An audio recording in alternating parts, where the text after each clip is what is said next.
সকলকে ওয়েলকাম করছি history hemp present বায়োগ্রাফিতে।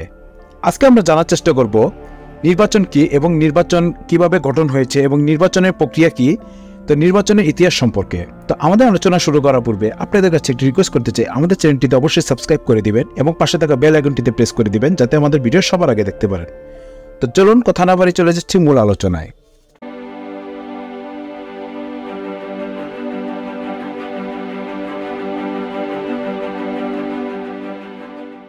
নির্বাচন হলো সিদ্ধান্ত গ্রহণের এমন একটি আনুষ্ঠানিক প্রক্রিয়া যার মাধ্যমে জনগণ প্রশাসনিক কাজের জন্য একজন প্রতিনিধিকে বেছে নেয়। সপ্তদশ শতক থেকে আধুনিক প্রতিনিধিমূলক গণতন্ত্র নির্বাচন একটি আবশ্যিক প্রক্রিয়া হয়ে দাঁড়িয়েছে। নির্বাচনের মাধ্যমে আইনসভার পদগুলির পূরণ করা হতে পারে, কখনো আবার কার্যনির্বাহী ও বিচার ব্যবস্থা ছাড়াও আঞ্চলিক এবং স্থানীয় সরকারের প্রতিনিধি বাছাইয়ের নির্বাচনের মাধ্যমে করা হয়ে থাকে।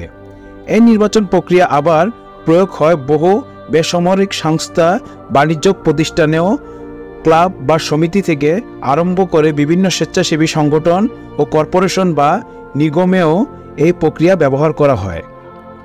আধুনিক গণতন্ত্রে প্রতিনিধি বাছাইয়ের উপায় হিসাবে নির্বাচনের সার্বজনীন ব্যবহার করা হচ্ছে। গণতন্ত্রের আদি চেহারার এথেন্সে নির্বাচনকে যেভাবে ব্যবহার হতে তার তুলনায় এটি অনেকটাই বিপরীত। নির্বাচনকে শাসক গোষ্ঠী একটি প্রতিষ্ঠান হিসেবে বিবেচনা করা হতো এবং রাজনৈতিক ক্ষমতার বেশিরভাগ দপ্তরই পূরণ করা হতো বাছাইয়ের মাধ্যমে। এই নির্বাচন দায়িত্ব ভাগ করে দেওয়া বা অ্যালটমেন্ট নামেও পরিচিত, এর মাধ্যমেই পদাধিকার বেছে নেওয়া হতো। যেখানে নির্বাচনের সুষ্ঠু ব্যবস্থা নেই সেখানে সুষ্ঠু ব্যবস্থা চালু করা অথবা বর্তমান ব্যবস্থা নিরপেক্ষতা ও কার্যকারিতাকে আরও বাড়ানোর প্রক্রিয়াকে নির্বাচন সংস্কার বর্ণনা করা হয়। নির্বাচন ফলাফল ও এ সংক্রান্ত অন্যান্য পরিসংখ্যান নিয়ে গবেষণাকে, বিশেষ করে আগাম ফলাফল আন্দাজ করার বিষয়টি সেফোলজি বলে।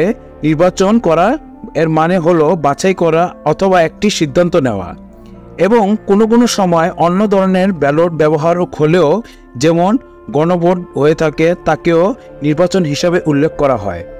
বিশেষ করে মার্কিন যুক্তরাষ্ট্রে এই গণভোট ব্যবস্থা রয়েছে। গণতান্ত্রিক দিক থেকে এই সম্ভাব্য রূপকে ঢুকে গেল, তাই বলা যায় যে নির্বাচন খুবই গুরুত্বপূর্ণ।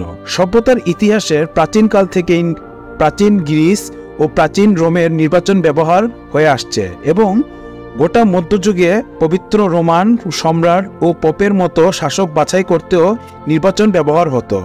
প্রাচীন ভারতের খলিফা ওটোমান এবং আলী মধ্যযুগে গোড়ার দিক দিয়ে রশিদুল খলিফাত এবং বাংলার মধ্যযুগে গোড়ার দিকে পাল রাজাদের মধ্যে গোপালকে বাছাই করে এবং নির্বাচন করা হয়েছিল।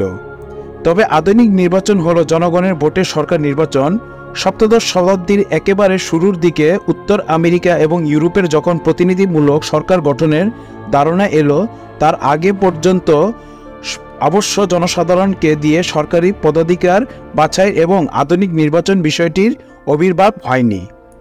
নির্বাচনের ইতিহাস অনেকটাই জুড়ে রয়েছে ভোটাধিকারের প্রশ্নগুলি, বিশেষ করে সংখ্যালঘু গোষ্ঠীগুলির ভোটাধিকার। উত্তর আমেরিকা ও ইউরোপের সংস্কৃতিতে প্রভাবশালী গোষ্ঠী ছিল পুরুষরাই নির্বাচনগুলিতেও, তাই এদেরই প্রাধান্য থাকত। অন্যান্য বহু দেশেও এই একই দ্বারা চলে আসছিল।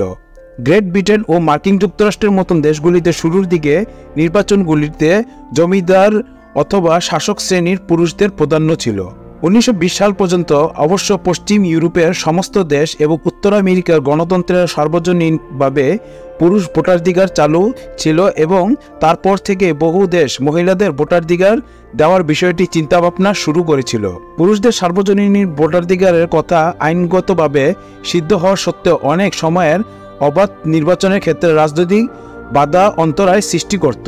কারা ভোট দিতে পারবে সেই প্রশ্নটাই হলো নির্বাচনের মূল বিষয়। সাধারণ সমগ্র জনসমষ্টি নির্বাচন মণ্ডলী হয় না। উদাহরণস্বরূপ বহু দেশের মানসিকভাবে অসমর্থদের ভোটার দান থেকে বিরত রাখে এবং সব দেশের আইনে ভোট দেওয়া একটি ন্যূনতম বয়স প্রয়োজন। ইতিহাস থেকে জানা যায় বিভিন্ন সময়ে জনসমষ্টির অনেক গোষ্ঠীকে ভোটদানের অধিকার বাইরে রাখা হয়েছে। উদাহরণ হিসাবে উল্লেখ করা যায় প্রাচীন এথেন্সের গণতন্ত্রে মহিলা, বিদেশি ও কৃতদাসদের ভোট দেওয়ার অধিকার ছিল না। এমনকি মার্কিন যুক্তরাষ্ট্রের সংবিধানও ভোটাধিকারের বিষয়টি প্রদেশগুলির উপরেই ছেড়ে দেয়। সাধারণভাবে সেখানে সম্পত্তির মালিক শ্বেতাঙ্গ পুরুষরাই কেবলমাত্র ভোট দিতে পারত। ভোটাধিকারদের বাইরে থাকা অংশকেও ভোটাধিকার দেওয়ার প্রচেষ্টা নিয়ে নির্বাচন অনেক ইতিহাস রয়েছে। মহিলাদের ভোটাধিকার আন্দোলন বহু দেশে মহিলাদের ভোটাধিকার প্রদান সহায়তা করেছে এবং মার্কিন নাগরিক অধিকার আন্দোলন সবচেয়ে বড় উদ্দেশ্য ছিল অবাধ ভোটদান সুনিশ্চিত করা। দণ্ডিত অপরাধী, নির্দিষ্ট সংখ্যালঘু গোষ্ঠীর সদস্য এবং অর্থনৈতিকভাবে প্রতিকূলতার মধ্যে থাকা মানুষ যারা এখনও কোথাও ভোটাধিকার পায়নি, তাদের মধ্যে ভোটাধিকার সম্প্রসারণ করাই হলো ভোটাধিকারের পক্ষে যারা সওয়াল জবাব করেন তাদের কাছে একটি গুরুত্বপূর্ণ লক্ষ্য। ভোটাধিকার সচরাচর কেবলমাত্র সে দেশের নাগরিকরাই থাকে। এর বাইরে আরও কিছু সীমারেখা আরোপ করা যেতে পারে, যদিও সে দেশের বাসিন্দাদের সহিংসভাগী এই শর্তটি পূরণ করতে পারবে না। ইউরোপিয়ান ইউনিয়নে যদিও কোনো একজন পৌর ভোট দিতে পারেন, যদিও সেই পৌর এলাকায় তিনি বাসিন্দা হন এবং ইউরোপিয়ান ইউনিয়নের একজন নাগরিক হন। এক্ষেত্রে তিনি এখন যে দেশে বাস করছেন সেই দেশেরই নাগরিকত্বের প্রয়োজন নেই। কিছু দেশে আবার ভোটদান আইনগতভাবে বাধ্যতামূলক। যদি কোনো যোগ্য ভোটার ভোট না দেন তবে তার বিরুদ্ধে শাস্তিমূলক ব্যবস্থা নেওয়া হতে পারে সামান্য জরিমানাও। একটি প্রতিনিধিমূলক গণতন্ত্র রাজনৈতিক ক্ষমতাশীল পদে কাউকে নিয়োগ করা অধিকার প্রয়োগ বা সোজা কথায় মনোনয়নের একটা পদ্ধতি থাকা জরুরি। বহু ক্ষেত্রে এই মনোনয়ন আবার সংগঠিত রাজনৈতিক দলগুলিতে আগে থেকেই বাছাই করার প্রক্রিয়ার মাধ্যমে মধ্যস্থতা করা হয়। মনোনয়নের ক্ষেত্রে অদলীয় ব্যবস্থার থেকে দলীয় ভিন্নতর হয়। একটি প্রত্যক্ষ গণতন্ত্র হলো একটি অদলীয় গণতান্ত্রিক ব্যবস্থা। এতে যে কোনো যোগ্য ব্যক্তি মনোনীত হতে পারেন। আবার কিছু অদলীয় প্রতিনিধিত্ব ব্যবস্থার মনোনয়ন অথবা নির্বাচনী প্রচার কোনো ব্যবস্থাই নেই। এতে ভোটাররা ভোটের সময় কাউকে বেছে নিতে পারে। আইন মোতাবেক যদিও এই ব্যবস্থার সম্ভাব্য কিছু ব্যতিক্রম থাকে, যেমন সেক্ষেত্রে বয়সে একটি ন্যূনতম মাপকাঠি বেঁধে দেওয়া থাকে। এই ক্ষেত্রগুলিতে একটি আবশ্যিক নয়, এমনকি তা সম্ভবও নয়। যে নির্বাচন মণ্ডলীর সদস্যরা সমস্ত যোগ্য ব্যক্তি সম্পর্কে পরিচিত থাকবে, যদিও এই ব্যবস্থাগুলিতে একটা বড় ভৌগোলিক চৌহদ্দির মধ্যে নির্বাচন হয় এবং এই পরোক্ষ নির্বাচনের প্রক্রিয়া স্তরের সম্ভাব্য নির্বাচিতদের সম্পর্ক কিছু প্রাথমিক পরিচিতি এই স্তরে থাকতে পারে। দলীয় ব্যবস্থা কিছু দেশে কোনো একটি রাজনৈতিক দল যতদূর সম্ভব তার সদস্যদের কেবলমাত্র মনোনীত করতে পারে, অথবা একজন যোগ্য ব্যক্তি আবেদনের ভিত্তিতে মনোনীত হতে পারে।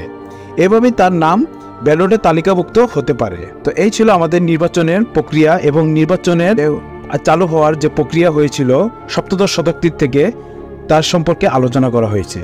তো ভিউয়ার্স, আমার ভিডিওটি কেমন লেগেছে তা অবশ্যই কমেন্ট করে জানাবেন এবং লাইক করবেন এবং আমাদের চ্যানেলটিতে অবশ্যই সাবস্ক্রাইব করে দিবেন এবং পাশে থাকা বেল আইকনটিতে প্রেস করে দিবেন যাতে আমাদের ভিডিও সবার আগে দেখতে পারেন। তো আজকের মতন বিদায় নিচ্ছি। খোদা হাফেজ।